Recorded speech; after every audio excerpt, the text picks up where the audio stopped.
ಕೋಟಿಕಂಠ ಗಾಯನದ ಯಶಸ್ಸಿನ ರೂವಾರಿ ಇಂಧನ ಹಾಗೂ ಕನ್ನಡ ಮತ್ತು ಸಂಸ್ಕೃತಿ ಇಲಾಖೆ ಸಚಿವ ವಿ ಸುನಿಲ್ ಕುಮಾರ್ ಅವರಿಗೆ ತವರೂರಲ್ಲಿ ಅದ್ದೂರಿ ಸ್ವಾಗತ ಕೋರಲಾಯಿತು.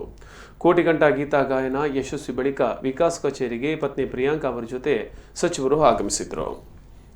ಈ ಸಂದರ್ಭದಲ್ಲಿ ವಿಕಾಸ ಕಚೇರಿ ಮುಂಭಾಗ ಪಕ್ಷದ ಕಾರ್ಯಕರ್ತರು, ಅಭಿಮಾನಿಗಳು, ನಾಗರಿಕರು ಅಭೂತಪೂರ್ವ ಸ್ವಾಗತ ನೀಡಿ ಅಭಿನಂದಿಸಿದರು. ಮಹಿಳೆಯರ ಹಣೆಗೆ ತಿಲಕ ಇರಿಸಿ ಹೂಮಳೆಗೈದು ಸ್ವಾಗತಿಸಿದರು. ಚಪ್ಪಾಳೆ ಚಪ್ಪಾಳೆ ಸಾವಿರ ಸಾವಿರ ಚಪ್ಪಾಳೆ ಹಾಡಿನೊಂದಿಗೆ ಬರಮಾಡಿಕೊಂಡರು.